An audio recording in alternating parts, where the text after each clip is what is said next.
Olá, meus amigos, tudo bem com vocês?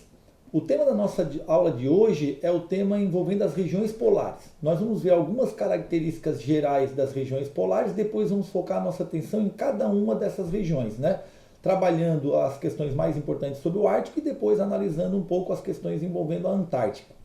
Bom, iniciando aqui então a nossa aula, nós temos como prerrogativa que a região, né, as regiões polares como um todo, elas têm uma posição geográfica em altas latitudes. Então é importante salientar que acima de 66 graus e 33 minutos de latitude, até 90 graus de latitude, nós temos aí as regiões polares, né?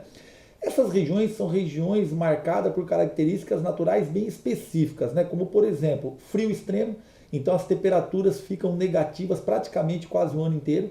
Nós temos, para vocês terem uma ideia, nessas áreas, o clima polar, que você vai ter ali temperaturas, né, de médias negativas, 30, 40, 50 graus negativos. O verão é bem curtinho, né, dura ali um mês, 2 meses, e bem brando, com temperaturas de 2, 3, 5 graus positivos, na melhor das hipóteses. Então é uma área marcada por um frio extremo. Além disso, são regiões, desculpem, que a incidência dos ventos é altíssima, né? Ventos que podem chegar a mais de 100 km por hora tranquilamente. Na região antártica, por exemplo, os ventos podem chegar a mais de 300 km por hora. Outra coisa, elas são áreas que apresentam pouca radiação solar. Por quê? Dada a própria conjuntura natural do planeta, né, que é uma esfera que não é perfeita, que tem o polo achatado, o equador alongado e o eixo inclinado, os raios solares incidem ali de forma bastante inclinada, distribuindo a radiação solar numa área maior do que no comparativo com as regiões equatoriais. Então essas áreas, né, elas acabam recebendo menor radiação solar. Além disso, elas têm também na sua composição, na sua cobertura, basicamente só neve. E a neve tem uma capacidade de albedo bastante alta. A capacidade de albedo, lembrando, né, é aquela capacidade que a superfície tem de refletir a luz solar. Então, 80% da radiação solar é refletida pela neve, devolvida para o espaço, né? Então, por isso que as temperaturas se mantêm baixas e tal. Por isso que as regiões polares, elas ajudam a manter o clima mundial ameno, né? Então, elas têm uma importância muito grande nesse sentido. Outra coisa, né? Essas regiões em geral são grandes vazios demográficos, né? O Ártico é até habitado, mas a Antártida só tem, na verdade, pesquisadores, então o volume de pessoas vivendo nessa área é muito pequeno, dadas as próprias condições naturais bastante severas, né? Mas lembrem, são regiões que estão inseridas no debate ambiental, né? Hoje nós temos ali a questão do buraco na camada de ozônio, né? Que afeta principalmente as regiões polares, em especial a Antártica. Nós temos a discussão envolvendo o aquecimento global, que vem promovendo o derretimento das calotas polares, né, que preocupa. Né, o Ártico vem derretendo gradativamente, num ritmo cada vez mais preocupante. Hoje já, inclusive, afetando a dinâmica natural da região. E também é importante salientar que nós temos ali 70% de toda a água doce do planeta presente nessas regiões, né? E lembre também que o derretimento dessas calotas polares, né, e dessas regiões polares pode causar elevação do nível dos oceanos. Então nós temos elevação dos níveis dos oceanos, temos o problema do buraco na camada de ozônio, temos os desdobramentos do aquecimento global, tudo o aumento, né, da busca por riquezas na região, tudo isso coloca essas regiões hoje, né, no centro do debate mundial, principalmente envolvendo a questão ambiental. Ok? Então isso é uma introdução geral para a gente ter uma percepção, né, de como essas regiões estão organizadas naturalmente e como que elas se inserem na dinâmica mundial. Bom, indo agora para a questão do Ártico, né? Então nós vamos estudar primeiro o Ártico, depois a Antártica. Vamos começar pelo Ártico. O Ártico, ele é uma região, né? Ele é ele tem uma área de 21 milhões de quilômetros quadrados aproximadamente, né? Na verdade, o Ártico ele não é considerado um continente, né? Ele é considerado um oceano coberto por gelo e mais algumas ilhas e tal que formam alguns arquipélagos, né? Ele é formado por grandes banquisas, né? Que é aquela água do mar congelada em função das temperaturas extremamente baixas, né? No Ártico nós temos algumas condições naturais que permitem o desenvolvimento da tundra. A tundra é aquela vegetação rasteira, né, que a gente chama de vegetação de alagadiço, que se forma no Ártico durante o curto verão. Esse curto verão, ali entre os meses de julho e agosto, ele permite a formação da tundra. A tundra é aquela vegetação rasteira formada por espécies herbáceas ou até alguns musgos e líquens, né, na maioria da região. Então é uma vegetação de ciclo de vida curto, em função até da própria precariedade da região, né?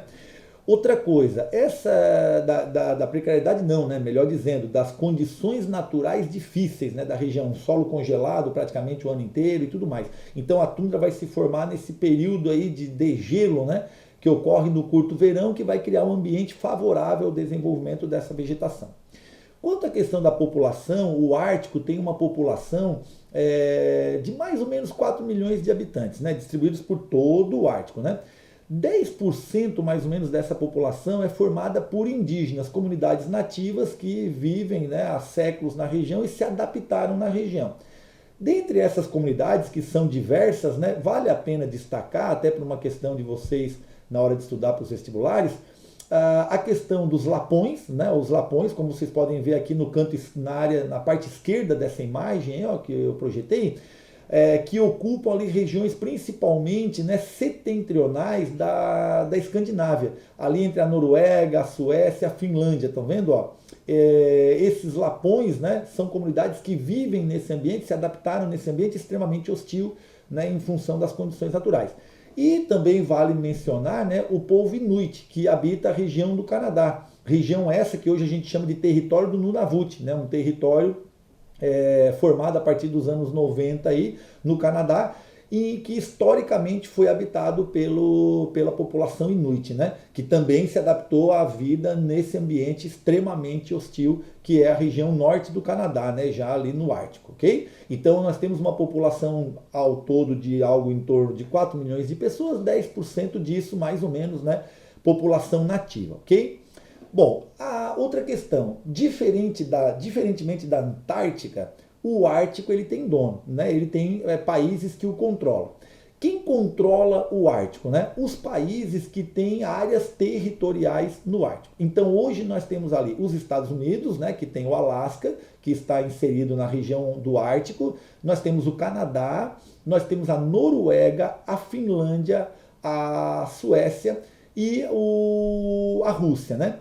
Além disso, é importante salientar também, nós temos a Islândia, né, e temos a Groenlândia, que pertence à Dinamarca. Então, que são países, né, que têm território estabelecido nessa região. Então, cada um com o seu pedaço, digamos assim, e nesse pedaço eles estabelecem uma relação, uma situação de controle, né, determinam o que pode e o que não pode ser feito na região, tá? Então, não esqueçam. Diferente da Antártica, o Ártico tem controle sim, né? O controle é exercido pelos países, né, que detêm território no Ártico, tá? Outra coisa, né? O Ártico ele é um continente que vem se apresentando na geopolítica mundial como um continente extremamente rico em recursos, né, e riquezas minerais.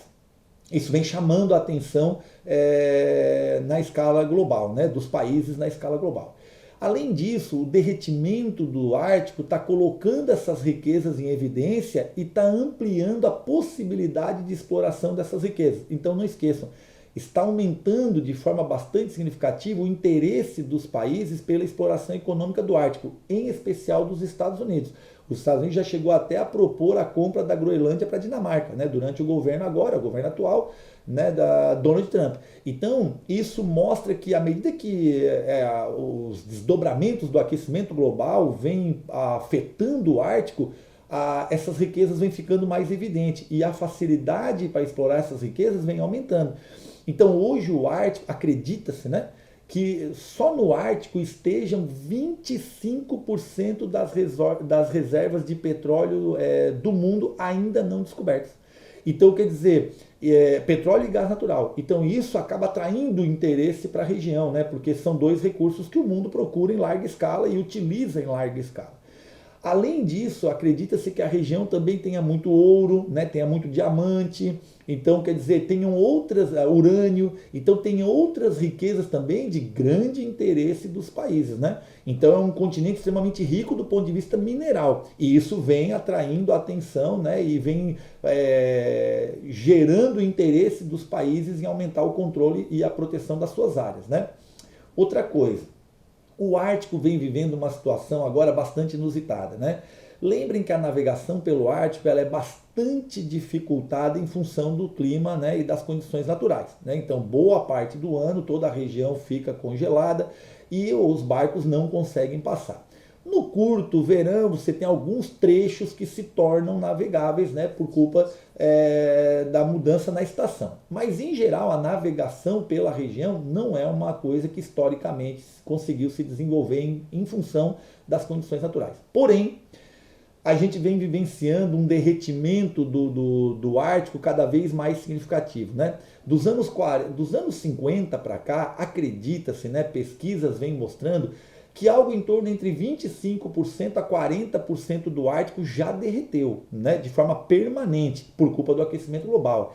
Acredita-se que até o final desse século, se a temperatura do planeta continuar subindo como é a previsão, né, como está previsto, baseado nos níveis de poluição atuais, o Ártico vai derreter por completo. À medida que o Ártico vai derretendo, as possibilidades de estabelecer rotas de navegação vão aumentando. Hoje nós já temos uma ampliação da possibilidade dessas rotas ocorrendo e já chamando, né, a atenção e interesse dos países em usar essas rotas, porque essas rotas podem encurtar distâncias de forma bastante significativa. Imagine um mundo globalizado, cada vez com as economias mais integradas, onde a concorrência é cada vez mais acirrada entre os países, né? E a busca por reduzir custos é cada vez mais marcante. Imaginem isso, né, com a diminuição das distâncias entre as principais economias do mundo. Isso vai gerar uma redução de custos bastante significativa e num mundo, né, cada vez mais competitivo, isso é fundamental. Então, vários países já negociam ou disputam rotas comerciais que estão se abrindo no Ártico em função desse derretimento da região, né, provocado pelo aquecimento global. Hoje, por exemplo, para vocês terem uma ideia, estão, né? Vou até colocar o mapa aqui para vocês, ó. Já se fala, né, numa rota setentrional aqui, ou rota do norte, né? E dessa rota do noroeste aqui, ó, estão vendo? Essas rotas estão cada vez permitindo navegação por um período mais longo no decorrer do ano, em função do derretimento das calotas polares e das mudanças climáticas globais.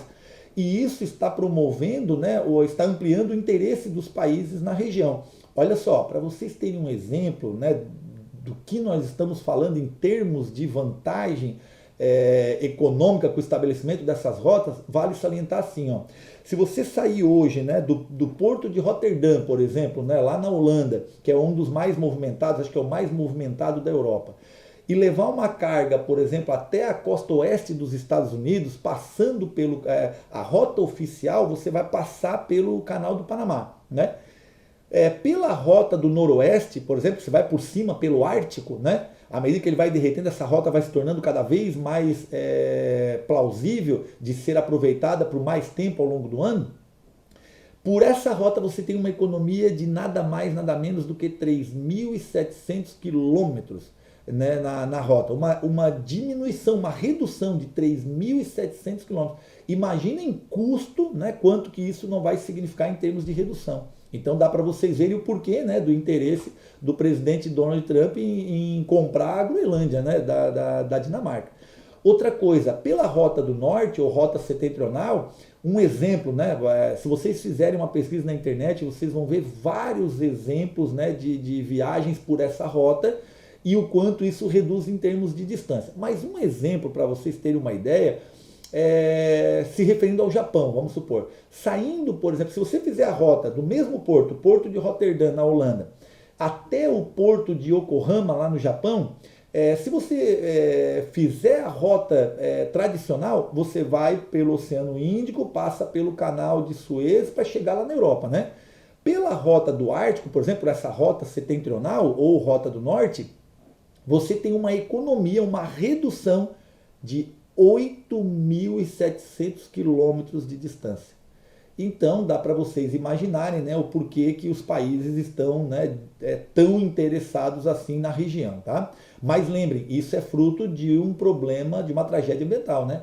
É fruto das mudanças climáticas globais e isso, né, vai traz muitos problemas mesmo do ponto de vista ambiental, né? Com a elevação do nível dos oceanos, que vai afetar milhares e milhares de pessoas pelo mundo que vivem nas regiões litorâneas, além das mudanças climáticas, né? Da intensificação de eventos extremos como ondas de calor ou ondas de frio, como já está acontecendo, né? Nos Estados Unidos, na Europa e por aí afora. Né? Bom, outra coisa. Lembra que eu comentei com vocês que o Ártico, né, ele tem dono, né? Ele tem, digamos assim, sobre o seu território é exercido o controle a partir de países que detêm áreas territoriais no Ártico. Né? Ao longo dos anos 90, começa a crescer o interesse pela região. E na tentativa de proteger a região e na tentativa de estabelecer um diálogo, né, de uso e de exploração na região, foi criado em 1996 o Conselho do Ártico.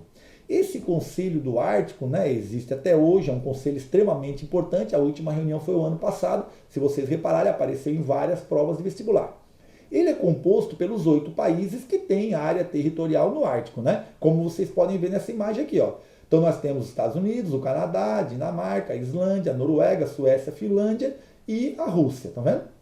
Então, esses países se reuniram e assinaram um acordo através da Declaração de Ottawa, em 1996, criando o famoso Conselho do Ártico, né? Por quê? Porque, historicamente, não era uma área que atraía muito interesse. Mas a partir dos anos 80, início dos 90, ela começou a atrair muito interesse. A partir do momento que ela começou a atrair o interesse global, ela virou alvo de disputas e tal. Na tentativa de melhorar a gestão da região do Ártico como um todo, se criou o Conselho do Ártico, ok? Que é o que a gente vai ver agora para finalizar essa parte do Ártico, né? Então, a primeira coisa, o que é o Conselho do Ártico? O que ele significa? O Conselho do Ártico é um acordo de cooperação internacional que tem como objetivo discutir as questões relevantes e comuns, né, no tocante ao Ártico, envolvendo os países membros. Né? Então, são 8 países membros. Esses países se reúnem a cada 2 anos. A última reunião foi o ano passado, em maio do ano passado. Então, portanto, né, nessas reuniões, esses países discutem o desenvolvimento sustentável da região, né, que é importante. Lembrem que algumas ONGs participam do Conselho, né, porque uma das prerrogativas do Conselho é a proteção ambiental na região. Né, caso ocorra algum tipo de exploração econômica, que ela seja feita de forma sustentável. Então, a preocupação ambiental com a região em função do impacto que ela causa na dinâmica global, né, não local apenas.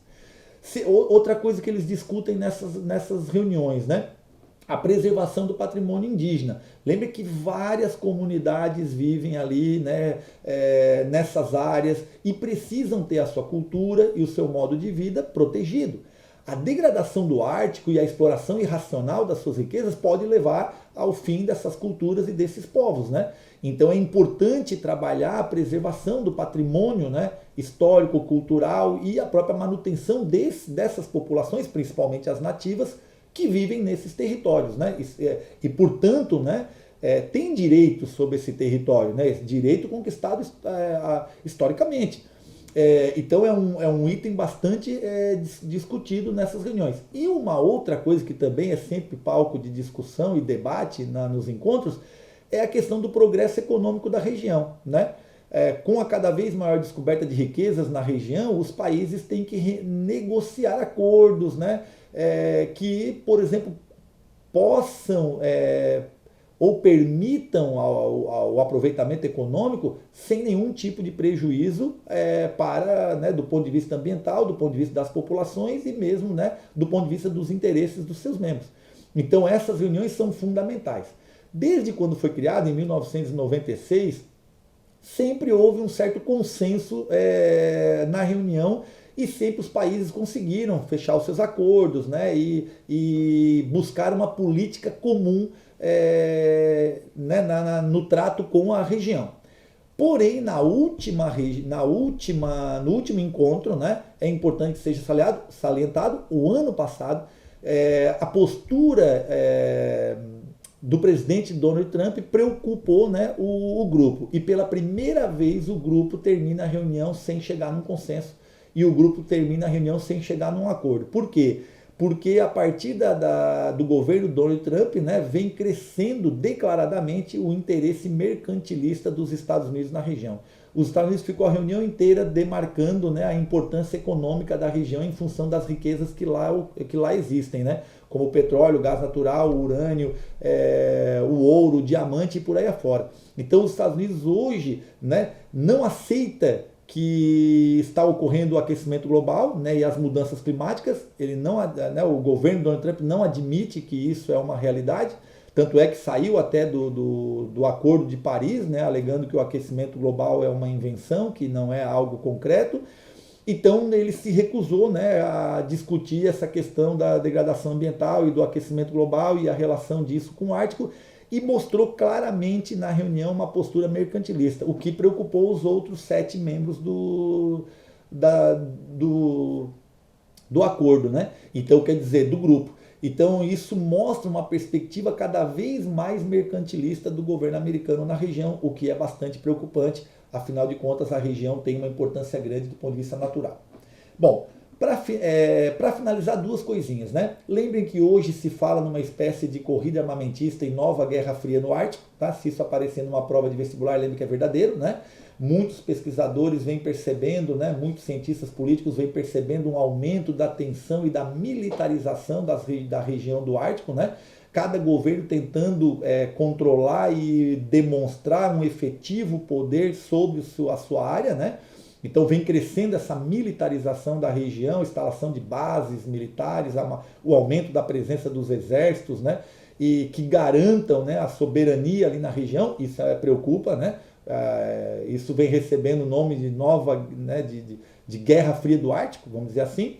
E outra coisa também que é importante destacar, né? Lembre que dentro do Conselho do Ártico participam os Estados-membros, né, que são os que direcionam o debate, têm poder de voto e o poder decisório, né, de efetivamente tomar decisão, que são aqueles 8 membros que eu comentei com vocês ali anteriormente. Depois nós temos os participantes permanentes, que são os representantes das comunidades indígenas que vivem nessa área e algumas ONGs do meio ambiente. E o Conselho também aceita membros observadores que não têm território no Ártico, né? Como, por exemplo, a China, o Japão, a Itália, né, dentre outros, eles são membros observadores. Por que esses países têm interesse em serem membros observadores? Eles não podem votar, eles não podem tomar decisões, né, sobre o Ártico, eles não podem propor, né, nada, digamos assim, envolvendo o Ártico. Eles participam como observadores. Mas eles podem exercer pressão e tudo mais, porque eles também têm interesse no Ártico, né? Imagine o interesse do Japão, da China, né, e de muitos países da Ásia nessas novas rotas comerciais e na exploração dessas riquezas pelas suas empresas. Então eles podem participar como membros observadores, né?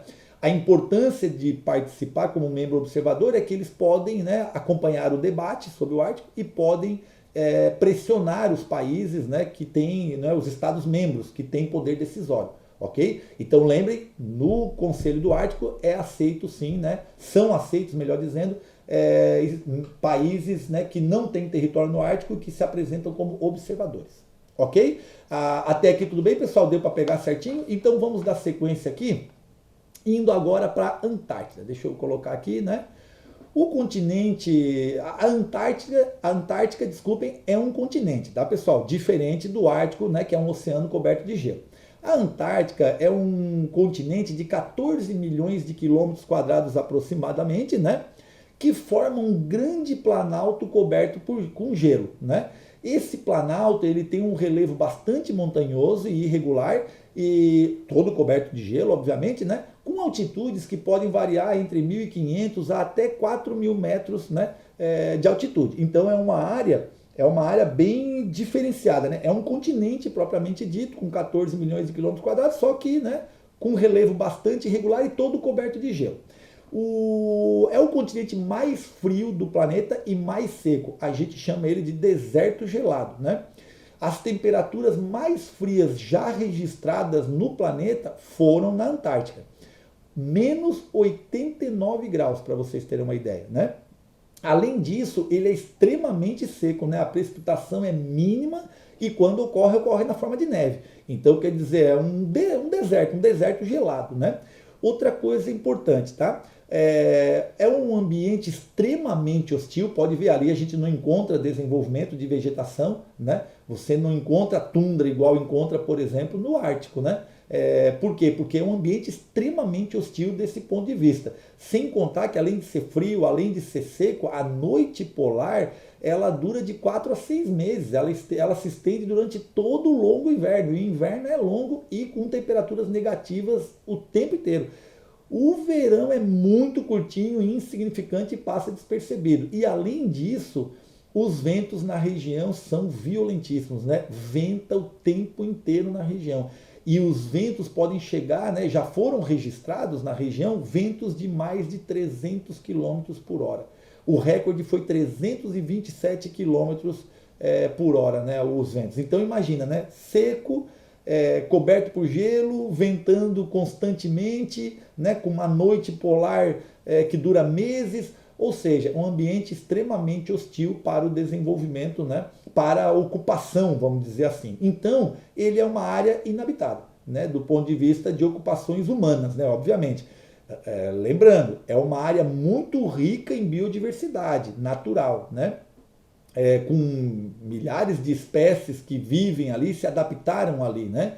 Como, por exemplo, os pinguins, né? E as diversas espécies de peixes e tudo, né? E dentre outras que vivem ali na região. Mas, digamos assim, não é uma área ocupada, né? Então é um vazio demográfico, né? Não temos ali ocupação humana e não temos também exploração econômica, né? Lembrem que há um acordo mundial impedindo a exploração econômica da região, bem diferente do Ártico, portanto, ok?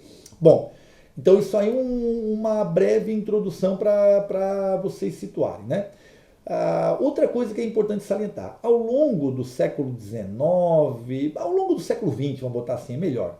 Ao longo do século XX, com as navegações se tornando cada vez mais eficientes, né, e os navegantes, né, buscando rotas marítimas e se espalhando e descobrindo áreas e tudo mais, né, e até com a própria modernização dos transportes, a região passou a se tornar cada vez mais conhecida.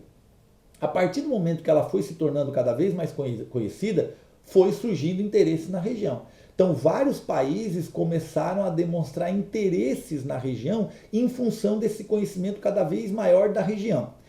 O que a região apresenta em termos de importância, né, na geopolítica e na economia mundiais que despertou tanto interesse?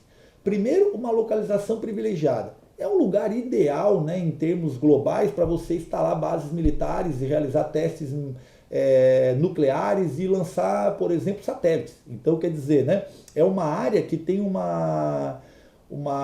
privilégio muito grande no estabelecimento de bases aeroespaciais, por exemplo, ou mesmo de bases militares e tudo mais. Então, muitos países demonstraram interesse nesse sentido, sem contar que é uma região muito rica, né? Acredita-se que ali tenham grandes jazidas de ferro, de ouro, de urânio, né, de cobre, dentre outros. Então, essa riqueza mineral toda acaba chamando a atenção. Outro detalhe importante, né? A região tem uma forte influência no clima. Lembre que as massas de ar frias que atingem o hemisfério sul saem dali, né? Então, quer dizer, e elas têm um peso na dinâmica climática muito grande. A massa polar atlântica, por exemplo, que atua no território brasileiro, se forma nas regiões geladas da Antártica. Então, quer dizer, é importante para o clima, né? Além disso, é importante salientar que o continente antártico ele tem 70%, né, digamos assim, ele tem uma reserva de água doce que é considerada a maior reserva de água doce do mundo, congelada, né? Mas ali presente. Então, extremamente importante nesse sentido. E sem contar toda a biodiversidade, né, da região, principalmente na questão da fauna, né, que é tanto continental como marinha. Então, extremamente importante nesse sentido. Dado essa conjuntura, a região caiu na área de influência e muitos países começaram a demonstrar interesse cada vez maior na região, né? Aí, olha só. Para evitar, né, que esses países entrassem em conflito, para evitar uma arrancada em direção ao continente, para evitar que os países começassem a demarcar território, dizer que era seu e a situação se agravar, né? Lembrem que a Argentina, por exemplo, durante muito tempo declarou, né, que tinha, né, que parte da região pertencia ao seu território. Então, outros países também fizeram a mesma coisa. Então, para evitar essa tensão e essa possibilidade de isso se agravar, né, e o continente ser partilhado de qualquer jeito, baseado no poder e na influência política de cada país, e isso causar um dano maior para os países como um todo, foi assinado o Tratado da Antártica em 1959. O Tratado da Antártica ele é extremamente importante na manutenção, né, da biodiversidade, da vida e das condições naturais do continente. Nesse Tratado da Antártica ficou estipulado que nenhum país tem o direito de requerer território na Antártica. Então a Antártica não tem dono, lembrem disso, né? Ela é reconhecida como uma área internacional, né?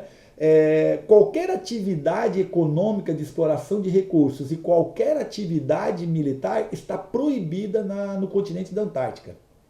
Então, ela não pode ser executada, né? Então, não pode ninguém ir lá explorar nenhuma riqueza, instalar base militar, fazer teste nuclear, nada. Isso está proibido. Que é para evitar justamente, né, que os países entrem em confronto disputando a região. Então, ela foi reconhecida como área internacional. A única coisa que pode ser feita no continente, e qualquer país pode fazer isso, é estabelecer bases de pesquisa na região, né? Nós temos uma infinidade de pesquisas sendo realizadas na região, principalmente na área ambiental. Então qualquer país ele pode, né, aderir ao Tratado da Antártica e ao aderir ao tratado ele pode, né, estabelecer uma base científica lá e pode usar a região para fins de ciência, ok? E só os países signatários do Tratado da Antártica, o Brasil é um país signatário desse tratado, o Brasil aderiu ao tratado em 1975. Então, só os países signatários desse tratado que têm bases científicas na região, acredita-se que hoje, né, mais ou menos, né, hoje 30 países têm bases científicas lá na região e nós temos umas 60, 65 bases instaladas, né? Alguns países têm várias bases, né? O Brasil, inclusive, tem uma, a gente já vai ver. Então, esses países que têm bases científicas lá na Antártica são os países que podem tomar decisões envolvendo o Tratado da Antártica, tá? O que preocupa é esse crescente interesse que vem ocorrendo no mundo em busca de recursos minerais, né? Isso pode prejudicar a manutenção desse acordo no longo prazo, mas por enquanto ele está valendo.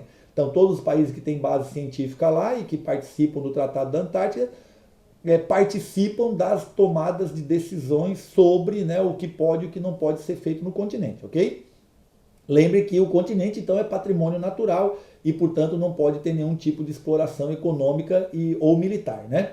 Bom, o Brasil, em 1975, né, deixa eu colocar aqui o slide, ó.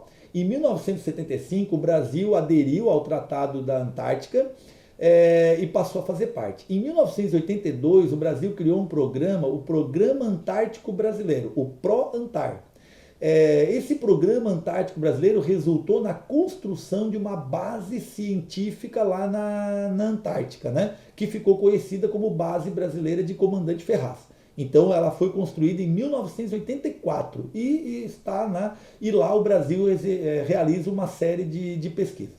Em 2012, nós tivemos um problema que foi tema de várias questões de vestibular, que foi um incêndio que ocorreu na nossa base Comandante Ferraz, que acabou, né, tinha 60 pessoas, né, nesse dia ocupando a base, né, 2 vieram a óbito e se perdeu algo em torno de 20 pesquisas que estavam sendo realizadas e tivemos um prejuízo aí de mais de 20, acho que foi 27, né, milhões de dólares aí o nosso prejuízo com esse incêndio. Esse incêndio destruiu a base Comandante Ferraz e aí o governo começou a discutir a reconstrução dessa base, né?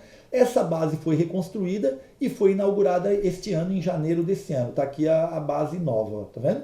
Então ela foi reconstruída, né, e inaugurada agora este ano. Nessa base o Brasil realiza uma série de pesquisas que são importantes aí para o avanço da ciência, né, brasileira e principalmente, né, na questão ambiental e na compreensão da dinâmica do planeta, ok? Então, né, e era isso, né, esse panorama geral aí das duas regiões polares que eu tinha para passar para vocês, ok? Mais uma vez, obrigado pela atenção de vocês, fiquem bem, até a nossa próxima aula, né? Façam os exercícios, né? Deem uma aprofundada em alguns itens ali, principalmente nessa questão dessa nova postura em relação ao Ártico, tá? Isso está muito em alta nos vestibulares, ok? E qualquer dúvida, lembre, estou sempre à disposição. Grande abraço, até a nossa próxima aula.